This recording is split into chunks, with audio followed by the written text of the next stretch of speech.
Diamond Rock, a symbol of victory for Linked Out. Thomas Rouillard and Morgan Le Gravier enjoyed their last moments at sea along the coast of Martinique. They savoured the moment they won the IMOCA class in the Transat Jacques Vabre.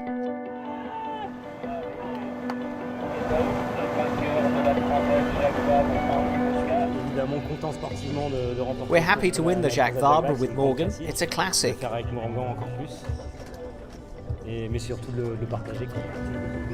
Deliverance at last for the two sailors after 20 days of racing. The public in Fort-de-France came out to greet them, and the pair seemed overwhelmed by their success. We've been fighting for so many days. It'll take time for the victory to sink in. They deserve the celebrations. They led for over 70% of the race. We took the race to the others. So much was done before the start, so we could be confident in the boat. We kept nothing back.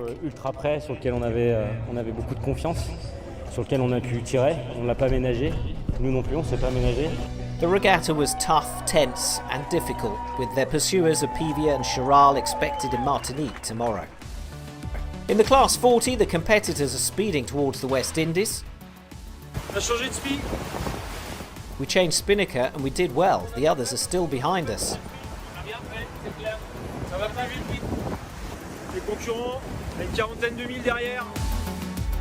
And so the French-Spanish duo continue to dominate.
finishers are arriving thick and fast now. Overnight, Yves Leblevec and Anthony Marchand's all-team Actual took 4th place in the giant multi-hull category.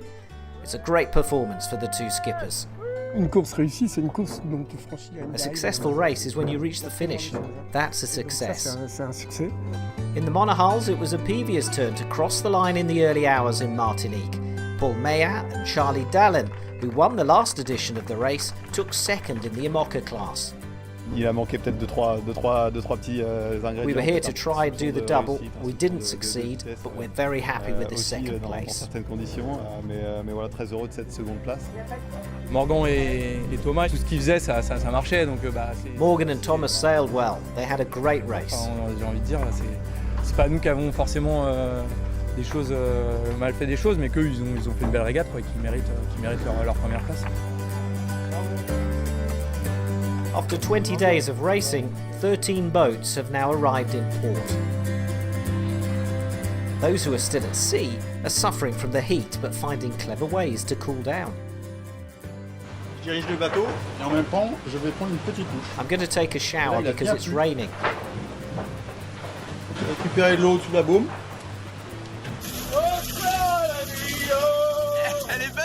As the days go by, the regatta turns into an endurance race. Last night we passed the point that is halfway between Cape Verde and Martinique. It's the final stretch. But a tough final stretch. The first class 40s have 5 or 6 days of sailing left before they reach the West Indies.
Ok, super.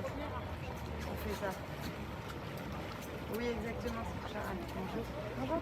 Olivia, je m'occupe de la communication de la presse, c'est Anne-Elisabeth. Oui, par contre, j'ai pas le timing exact. En gros, là, ils vont... Les jus d'orange, ils ont un petit déjeuner que tout Ok, pour tous les... Ouais, d'accord. Parce que nous, on avait prévu pour 5-6 personnes déjà. Ouais.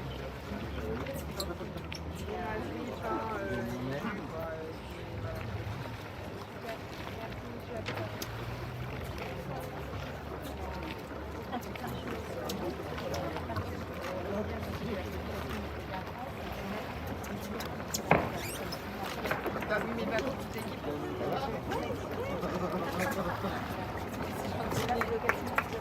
Non, non.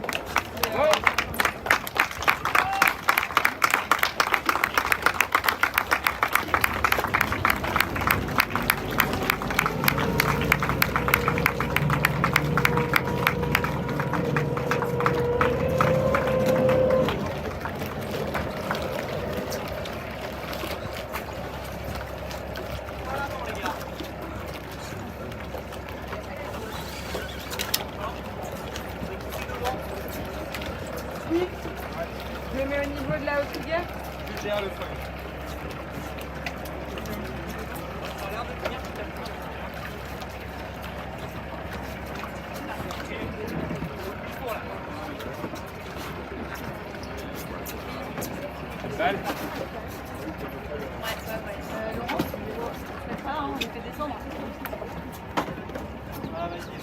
Laurence, Mathilde, on les fera monter là. Hein.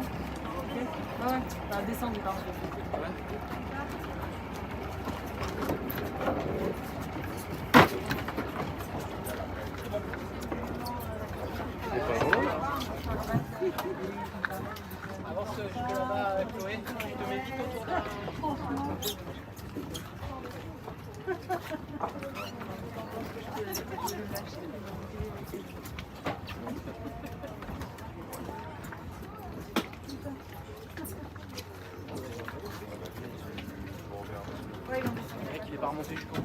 Ça vous va si je les fais descendre à l'arrière pour les premières prises de parole?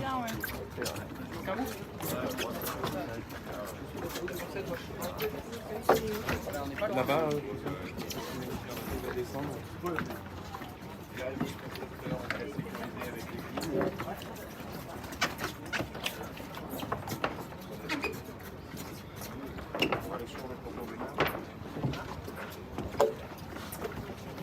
On va vous remettre sur le bateau des fruits, veille de fruits, avec des relents. Merci beaucoup. Prochain couloir. Merci beaucoup. Voilà, et Régis de Bronze pour du Havre. Félicitations. Merci. Merci. Allez, ouais. Allez. Ouais, parfait.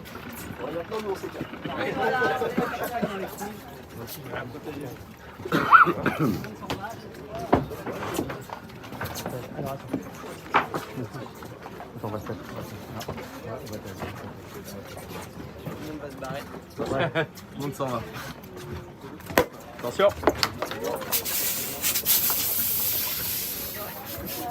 C'est dégueulasse que toi t'en prends pas dans la gueule.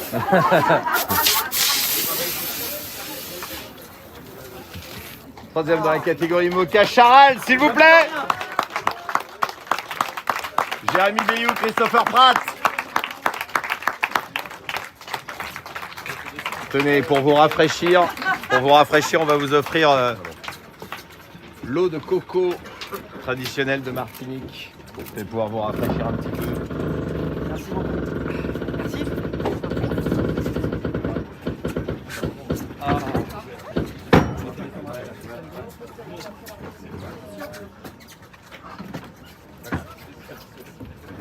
Voilà. Je vais vous inviter à venir nous rejoindre pour qu'on puisse recueillir vos impressions. Elle est là, Hélène. Pardon. Attends, ouais. On va les mettre comme ça dans ce tac-là. Ça dans Alors pour le cadre avec ici, dans cet axe-là. Patricia. Par là, ici. Erwan me dit. Voilà. Question pour le soleil, t'as dit. À côté de Mathilde. Attendez. Attends, à côté de Mathilde. Bonjour. Bonjour. On aura le bateau et pas le soleil dans les yeux. Attends, je vais me mettre à côté de toi. Ça vous va? Vous la gardez, hein. Ouais, mais pour le regard.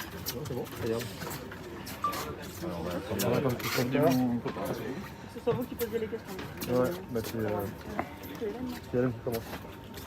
Ah ouais, mais c'est sûr. Toi, t'es tout nickel. À mon avis, il t'en voulait. Il a dû se passer un truc. Attendez. Voilà, c'est bon.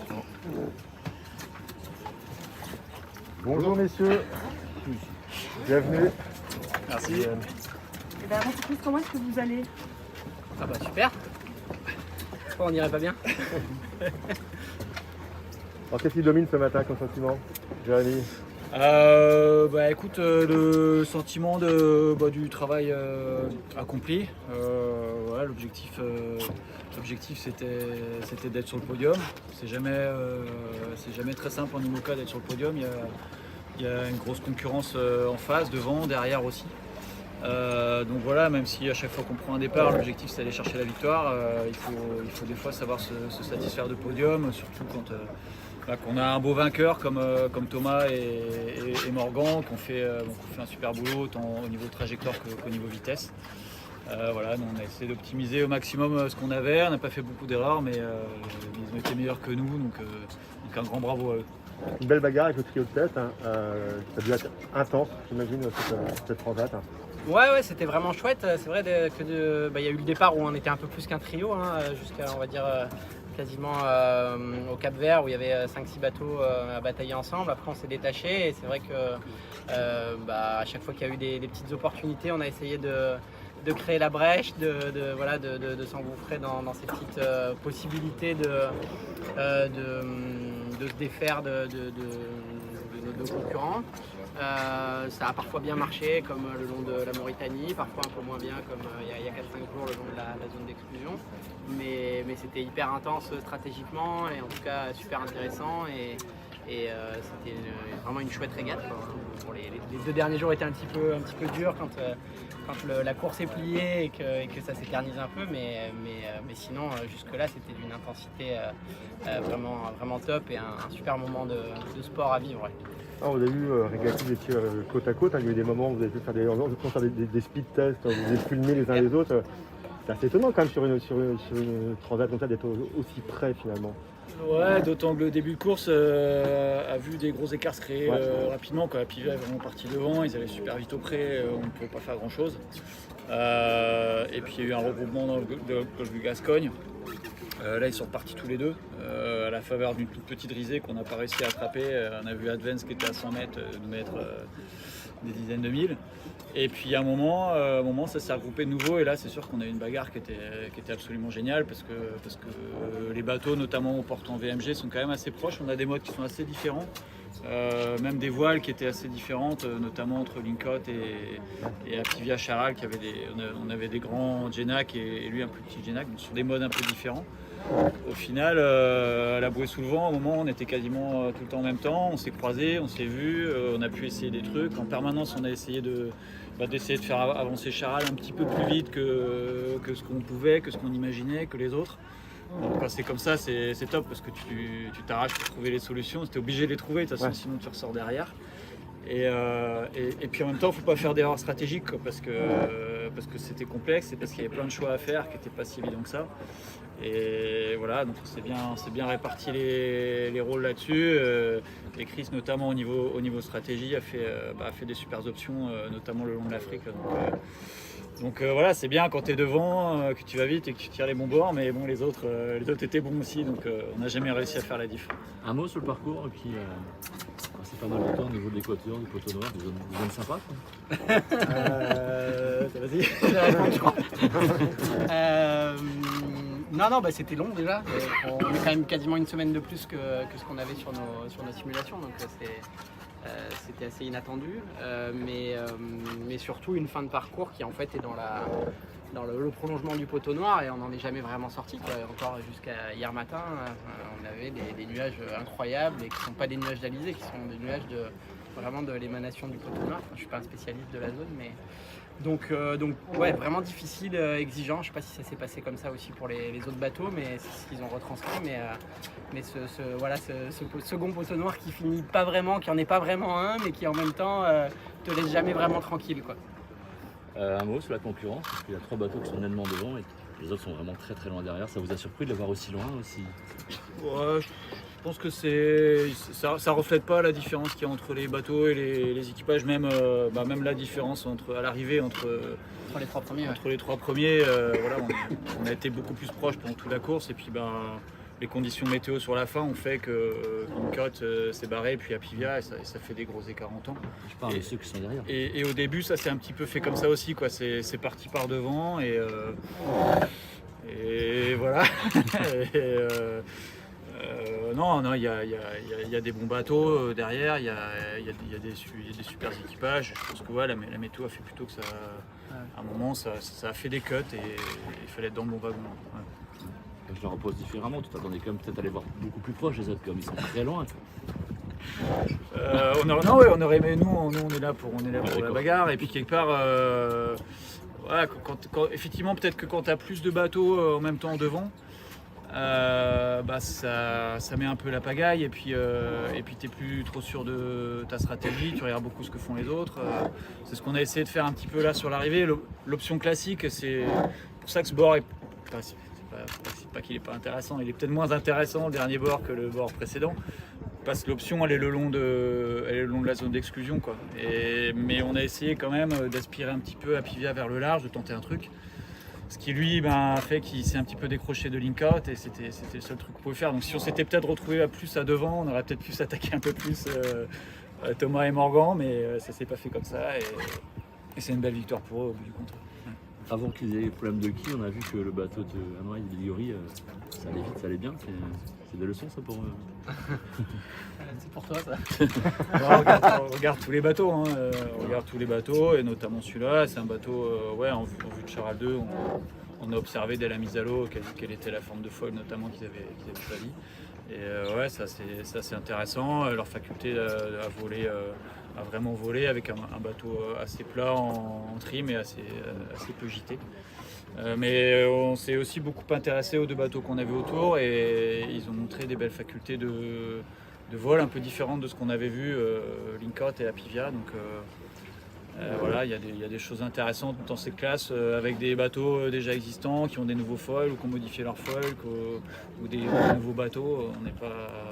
On n'est pas encore à la veille, je pense, d'avoir tous migré vers une même forme de carène et de foil parce que c'est hyper dur de trouver un consensus entre toutes les allures.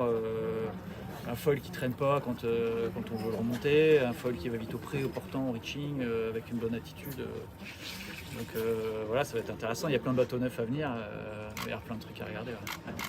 C'est quoi la suite pour ce bateau-là Et avec qui? Et l'année prochaine, je fais la Bermude 1000 Race et la valse avec ce bateau, Charal 1, et je basculerai sur Charal 2 pour la route du Rhum après la mise à l'eau du bateau en juin l'année prochaine. Donc il est vendu à qui? Et donc je ferai la route du Rhum avec Charal 2. Ils sont terribles. Bon, vous connaissez bien tous les deux, Jérém et Christopher, vous avez encore appris des choses sur votre duo. L'un de l'autre Ouais, encore. Est-ce qu'on a appris des choses l'un de l'autre? Non, je crois qu'on se découvre plus trop. Ça y est, là, C'est bon, là, ça y est. Ouais, on était définitivement un vieux couple, mais l'avantage des vieux couples qui durent, c'est que ça aide à passer les bons moments, et les bons et les mauvais moments, et plus facilement. On sait que voilà, il y a toujours dans ce genre de course, il y a toujours un moment où tu en as un qui est un peu dans le dur et ça s'équilibre naturellement. Et je pense que l'expérience de bien se connaître, de savoir les ressources qu'on a l'un et l'autre font que on est en capacité des fois de s'appuyer sur l'autre en se disant ok, là je suis un peu dans le dur, je suis un peu à bout et je te laisse la main et vice versa. Donc on n'a pas redécouvert ça, on le savait, mais c'est toujours agréable de s'appuyer là-dessus. En quoi elle vous a servi la mésaventure d'il y a 2 ans dans le poteau noir, si elle vous a servi à quelque chose? Connaissent par cœur maintenant. En quoi elle nous a servi Non, je pense que, en tout cas, moi la leçon que j'en avais tirée il y a 2 ans, c'est que on avait une avance incroyable, on avait les courses gagnées, et je pense que dans notre tête, on était déjà un peu au Brésil avec la Samba, et c'est une leçon de base que tout sportif doit connaître, hein, c'est que tant que la ligne n'est pas franchie, c'est pas terminé, et je pense que ça c'est quelque chose qui restera gravé à jamais pour nous suite à cette expérience-là. Et là on s'est battu jusqu'au dernier moment, même une fois que la course était perdue et que le premier était arrivé, on avait toujours envie d'arriver le plus vite possible et aussi de sécuriser ce podium, parce que faut oublier que ça fait quand même 2 jours qu'on est dans 3-4 nœuds de vent à se débattre pour continuer d'avancer pendant que derrière ça continue de revenir. Donc voilà, je sais que tant que t'as pas franchi la ligne, c'est pas terminé. Donc je crois que là on a retenu la leçon et on s'est battu jusqu'au dernier millimètre de la course. Vous avez regardé un peu les ultimes, les 250, vous avez regardé la course ou pas du tout? Ouais, carrément. Ouais. Carrément, c'était super intéressant, là, une course des Océans 50, c'est comme ça qu'on dit, était vraiment chouette. C'était une régate taillée pour eux, hein, tout au portant dans du vent relativement faible. Je pense qu'ils ont dû se régaler. Et puis pour nous, c'est important de regarder ce qui se passe au niveau stratégique. Donc c'est pas que regarder la télé et voir ce qui se passe, c'est aussi observer les stratégies des différents bateaux. Les multicoques, c'est des bateaux qui sont routés, hein, donc qui sont aidés par des routeurs à terre, donc qui ont plus d'informations que nous, en tout cas qui passent plus de temps avec des meilleures données que nous sur la météo. Donc c'est toujours une source d'informations. Encore là, il y a 2 jours, depuis 2 jours, avec la présence d'Actuel et de Sodebo à côté de nous, c'était des données qu'on essayait de comprendre, d'analyser, les routes qu'ils faisaient et comment ils essayaient de contourner cette zone sans vent à l'arrivée. Actuel a essayé par le nord, Sodebo a essayé un peu, finalement est revenu. Donc, voilà, c'est des choses qui sont intéressantes à analyser en permanence. Ouais. Et le fait que vous soyez sur le même parcours des Antilles qui arrive avant vous, vraiment bien avant vous, ça vous pose un problème ou vous en foutez Ça, c'est le genre des questions pour Jérémy. Moi, je laisse toute la politique, c'est pour Jérémy. C'est moi. Vous avez des demandes, des plaintes. Non, c'est plus une plainte, c'est ça d'être le boss. Hein. C'est le même parcours. Ouais, bon, ça, on savait avant le départ. Mais ce qu'on avait compris, c'est qu'on s'organisait pour que tout le monde arrive en même temps. Mais on a du mal à comprendre. Voilà. C'est comme ça, après. Ça agace un peu. Non, quand t'es dans ta course, voilà, après, effectivement, c'est étrange d'avoir des bateaux, je sais pas quand t'es arrivé au Primonial, mais. Il y a 5 jours, non? Oui, c'est bizarre. Quand tu t'es organisé pour que tout le monde arrive en même temps, qu'il y en a un qui arrive 5 jours avant, ou les 5 jours, et puis on pense pas aux classes 40. C'est un peu bizarre à ce moment-là, autant faire une transat. Le parcours voilà, c'est la partie la plus intéressante, c'est vraiment jusqu'à Fernando. L'autre partie n'est pas si intéressante que ça. Donc si c'est rallonger le parcours pour qu'on arrive tous ensemble, il n'y a pas de souci. Mais là, c'est le rallonger pour rallonger, c'est pas forcément. Juste pour votre info, si vous avez encore des questions, il n'y aura pas de conférence de presse dans la salle en haut. Donc si vous avez encore des questions ici, profitez-en, on va les libérer après. C'est le moment, c'est l'instant. Now or never. Now or never. Non, mais on pense, on a les ultimes, on a moins regardé, il y avait moins de bagarres. Donc, quand même. Ouais, à la fin, si, avec Bangkok, quoi, mais ça a été figé quand même assez longtemps. Je vais revenir sur la petite option que tu penses aux classes 40 surtout. avais imaginé. Ouais. Est-ce que c'est le moment clé un peu de la course en monocoque? C'est pour vous choisissez la Mauritanie, là, enfin, un peu plus bas. Link Out au milieu et Apivia un peu plus à l'ouest. Et c'est la seule fois où vous êtes un peu séparés. Ouais, il y a du latéral quand même à ce moment-là. Je crois qu'il doit y avoir 400-500 000 de latéral quand même entre nous et Apivia. Plus de 200. Ouais, peu importe, mais oui, nous c'est quelque chose sur lequel on a beaucoup travaillé, on s'est beaucoup posé la question, ça nous semblait vraiment la route optimale et je pense que c'était la route optimale et qu'on a pêché un petit peu dans la réalisation. On a manqué un tout petit peu de finesse et de réussite sur une toute petite partie dans l'après-midi le long de la Mauritanie et je pense que sans ça c'était vraiment le coup qu'il fallait jouer. Et effectivement derrière ça ressort avec un tout petit peu d'avance pour Link Out, oui, qui se retrouve devant un espèce d'énorme nuage qui nous emmène ensuite jusqu'au pot et qui lui permet de continuer à faire de la distance vers le but avec du vent, on va rentrer dans du technique, mais du vent plutôt refusant, un peu plus fort que nous. Et là, il crée vraiment cet écart-là qui est décisif, qui le mène derrière à Fernando avec une avance quand même pas négligeable, qui réussit à garder ensuite sur les premiers jours le long de la zone d'exclusion avec des empannages qu'on fait tous. Et je crois qu'il n'y a pas trop d'écart qui se crée à ce moment-là, enfin pas plus que ça. Et puis après, l'autre moment clé, c'est le moment où nous, on se rapproche justement cette journée, on se rapproche de Link Out avec Apivia parce que lui il bute un petit peu dans le vent mou devant et il continue de forcer pour rester le long de la zone d'exclusion. Nous on a des ouvertures, enfin on pense en tout cas qu'il y a des ouvertures dans le nord. Et puis de toute façon c'est aussi la seule manière d'ouvrir un peu le jeu, c'est de ne pas se remettre dans l'axe derrière de Link Out. Autant d'Apivia, on savait qu'en restant pas très loin d'eux, on pouvait revenir quand on est dans un rayon de 30-40 000, on pouvait encore pour la seconde place. On était là pour gagner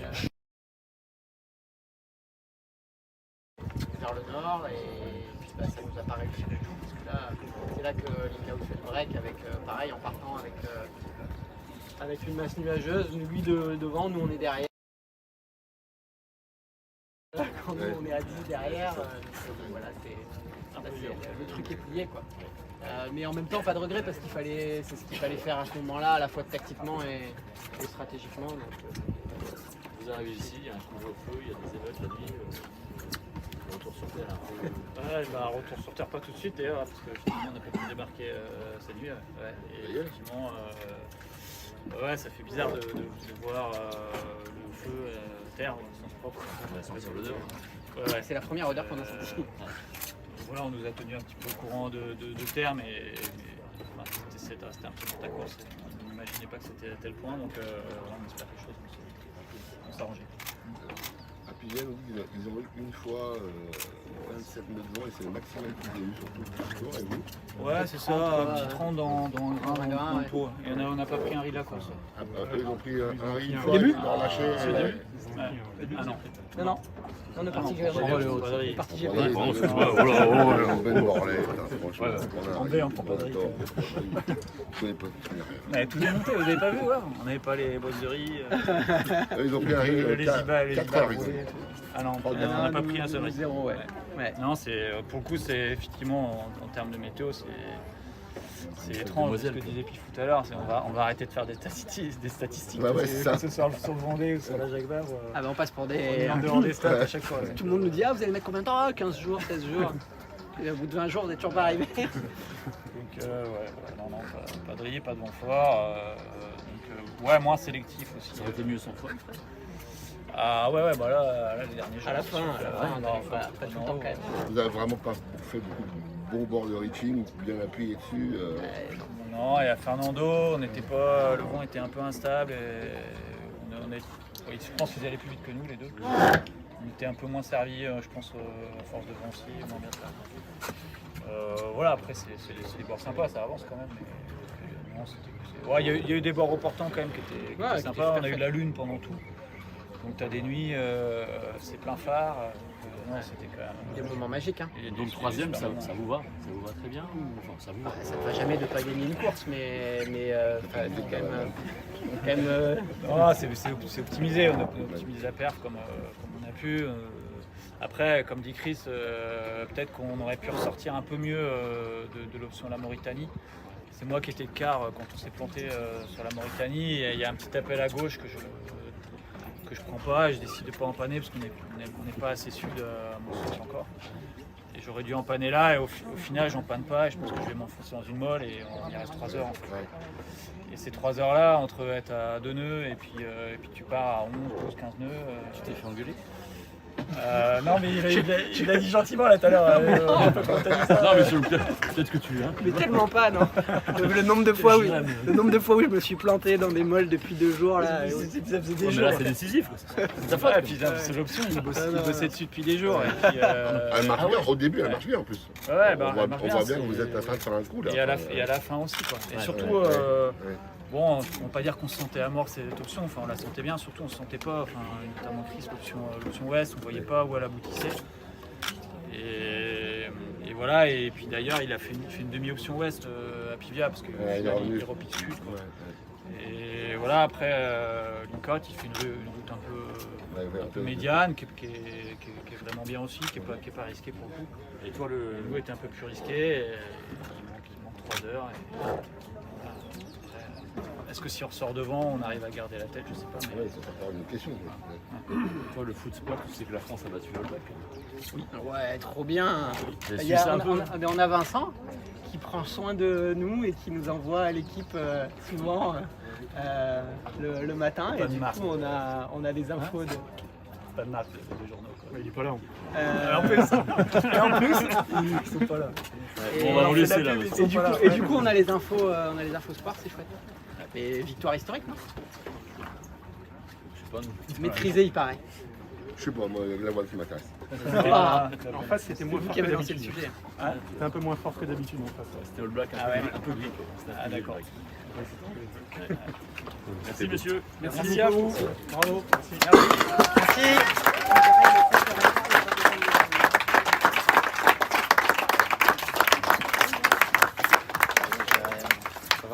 Bienvenue. Merci de votre accueil. Bien arrivé. Les autres, ça 40.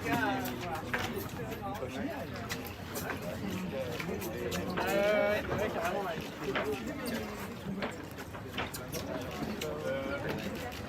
Vous avez plus de stock.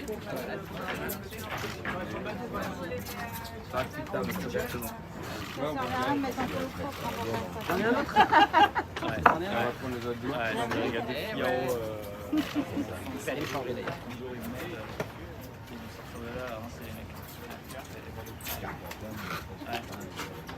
Il est en train de virer le transparent, là, bientôt. Ah ouais.